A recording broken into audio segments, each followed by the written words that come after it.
Good day, everyone. To continue the discussion now, let's proceed and delve into the topic about curriculum map, curriculum mapping process, before we proceed to curriculum implementation. So, bago ka mo proceed sa curriculum implementation, napunta sa part sa curriculum design.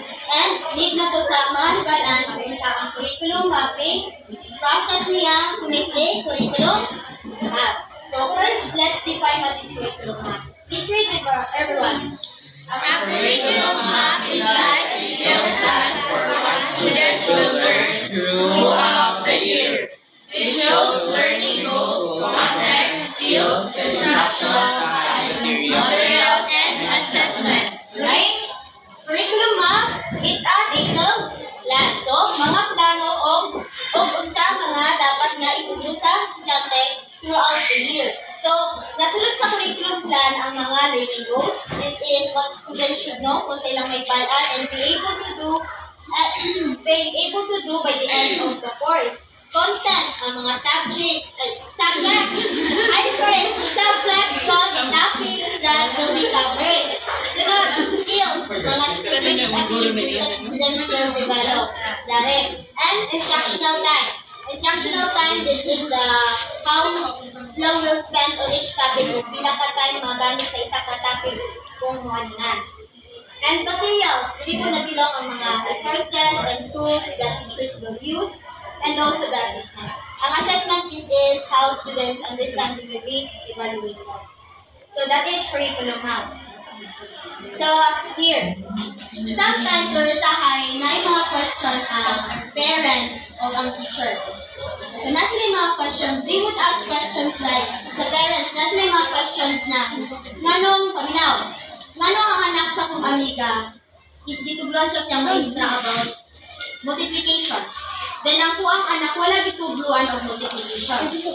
Napalya naman ito sila grade level. Diba? Naay ka ng problem na yung na-notice. Kaya ang nanong iyang anak natubluan siya maestra of multiplication, then nakuha wala man. Napalya naman ito sila grade level. So nga na yung mga questions nga na mga parents. Sa other side, which is the teacher, naku sila yung mga questions na nanong sa tibok niya na klase yung mga estudyante, nanong gamay lang ng kabalo paong sa mag-divide. Then ang uban, hindi mo dyan kabalo. Wala mo dyan sila nasaktan. They are totally lost. So na yung mga questions nila na ang teacher. So kung saan man yung na-notice sa katong ng mga questions sa parents at sa teacher? Hirap maka-cook up ang isa ka student. Hirap Cook up. Isa pa yung na-notice? Bias.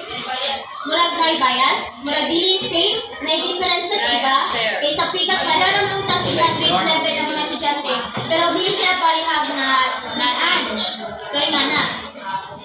Then, when teacher and parents notice differences in student learning, so, ngano man naay nga to? Because naay misalignment sa curriculum. So, misalignment. Kabalo man mo sa misalignment, di ba? Wala na align ang curriculum. So, wala na mao ang curriculum, wala na tarong implement ang curriculum. So, nganong naay mga ato? So, naay differences in student learning. So, mapektuhan dyan ang estudyante. Alright. So, we're discussing about how curriculum map can address those concerns like that. Nga doon ang concern. Paano sa magamit or makakuan ang curriculum na ito, makahelp. So, this curriculum map, this is a tool that outlines what students should learn, what is taught, and paano siya ma-assess. So, it helps and it ensures na naay consistency sa pagtulong sa estudyante para mahatagan sila ng effective na education. Right? Paminaw. There are two main types of alignment sa curriculum. So, katong ako ang giinom ganihang scenario sa question sa teacher o sa parents, na misalignment ibot dito, di ba? So, wala na tarong ang curriculum nito. So, dapat ang curriculum map dito, dapat na ay alignment. Which is so important. Naatay, horizontal, and naatay Vertical. right? So paminaw. So, horizontal na alignment, please read everyone. ensures that all teachers The same grade level cover the same topics at the same time, providing consistency in what we taught. Alright? Sa horizontal alignment, dapat yung curriculum map na yung horizontal alignment. So, dapat ang katong mga teachers nga gatuglo o grade, same grade level, dapat ang ilang mga topic po, ang ilang mga lesson na ihatag sa student, same po. So, mo problema sa question sa parents. Kay dili same, kaya naman pa sila grade level na gituglo na maestra, wala sila gituglo sa estudyante. So, mo to misalignment. So, dapat horizontal alignment, dapat parihang ituglo ang parihang na grade level na teacher. So, wala yung horizontal alignment. Then next, we have vertical. Please read everyone. This ensures that This ensures that content and skills are developed progressively from one grade to the next. it helps build on previous knowledge and avoid unnecessary repetitions or gaps in learning. Alright, thank you for reading.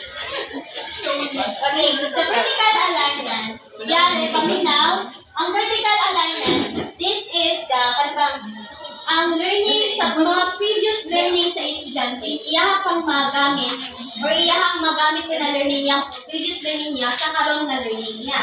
So, bali, yung natunan sa grade 1, matunan niya sa grade 2, or magamit niya sa grade 2. Then, yung magamit yung mga learning sa grade 2, magamit ko niya sa grade 3. Anak, muna ang vertical alignment. So, dapat, paminaw. So, dapat ang katong mga previous na knowledge ni student, dapat it is a strong foundation para magamit niya sa next na grade levels niya. So, from one grade to the next. For example, gitugluan ang grade 2, gitugluan pa sa maghihap.